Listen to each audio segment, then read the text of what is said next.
Kanthapuram AP. Abubakar Musliyar ഇന്ന് ന്യൂഡൽഹിയിൽ പ്രധാനമന്ത്രി നരേന്ദ്രമോദിയുമായി കൂടിക്കാഴ്ച നടത്തി. രാജ്യത്തെ ന്യൂനപക്ഷങ്ങൾ നേരിടുന്ന ആശങ്കകൾ, വഖഫ് വിഷയങ്ങൾ, സ്കോളർഷിപ്പുകളുടെ പുനഃസ്ഥാപനം എന്നിവ കാന്തപുരം പ്രധാനമന്ത്രിയുടെ ശ്രദ്ധയിൽപ്പെടുത്തി. വരാനിരിക്കുന്ന വിശുദ്ധ റമദാൻ മാസത്തോടനുബന്ധിച്ചുള്ള പ്രത്യേക സന്ദേശം അദ്ദേഹം പ്രധാനമന്ത്രിക്ക് കൈമാറി. അലിഗഡ് മുസ്ലിം യൂണിവേഴ്സിറ്റിയുടെ മലപ്പുറം സെന്ററിന്റെ വികസനം, കേരളത്തിലെ ദേശീയപാത വികസനം തുടങ്ങിയ കാര്യങ്ങൾ ചർച്ചയിൽ കടന്നുവന്നു. കാന്തപുരത്തിന്റെ നേതൃത്വത്തിലുള്ള മഗ്സ് നോളജ് സിറ്റി ഉൾപ്പെടെയുള്ള വിദ്യാഭ്യാസ ജീവകാരുണ്യ പ്രവർത്തനങ്ങളെ പ്രധാനമന്ത്രി പ്രശംസിച്ചു.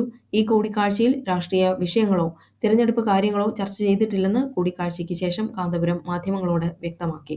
കൂടിക്കാഴ്ചയ്ക്ക് ശേഷം കാന്തപുരം CNN ന്യൂസ് 18ന് നൽകിയ അഭിമുഖത്തിൽ ഇന്ത്യയിൽ മുസ്ലിങ്ങൾ സുരക്ഷിതരാണെന്നും രാജ്യത്ത് അവർക്ക് അരക്ഷിതാവസ്ഥ ഇല്ലെന്നും പ്രസ്താവിച്ചു.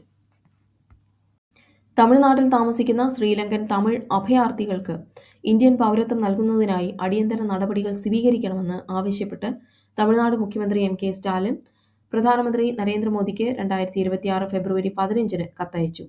തമിഴ്നാട്ടിലെ ക്യാമ്പുകളിലും പുറത്തുമായി താമസിക്കുന്ന ഏകദേശം 89,000 ശ്രീലങ്കൻ തമിഴർക്ക് പൗരത്വമോ അല്ലെങ്കിൽ ദീർഘകാല വിസയോ നൽകണമെന്ന് സ്റ്റാലിൻ ആവശ്യപ്പെട്ടു.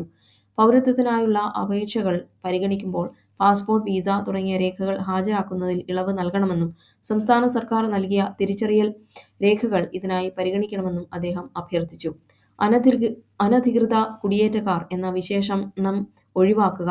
2025 ജനുവരി 5-ന് മുൻപ് ഇന്ത്യയിൽ എത്തിയ ശ്രീലങ്കൻ തമിഴരെ അനധികൃത കുടിയേറ്റക്കാരായി കണക്കാക്കരുത് എന്ന് അദ്ദേഹം കത്തിൽ പ്രത്യേകം വ്യക്തമാക്കി. പൗരത്വ അപേക്ഷകൾ വേഗത്തിൽ കൈകാര്യം ചെയ്യുന്നതിനായി അതത് ജില്ലാ കളക്ടർമാർക്ക് കൂടുതൽ അധികാരം നൽകണമെന്നും അദ്ദേഹം ആവശ്യപ്പെട്ടു. ഈ അഭയാർത്ഥികളിൽ 40% പേർ ഇന്ത്യയിൽ ജനിച്ചവരാണെന്നും 4 പതിറ്റാണ്ടിലേറെയായി ഇവിടെ താമസിക്കുന്ന ഇവർക്ക് നിയമപരമായ പരിരക്ഷ നൽകേണ്ടത് അത്യന്താപേക്ഷിതമാണെന്നും സ്റ്റാലിൻ ചൂണ്ടിക്കാട്ടി.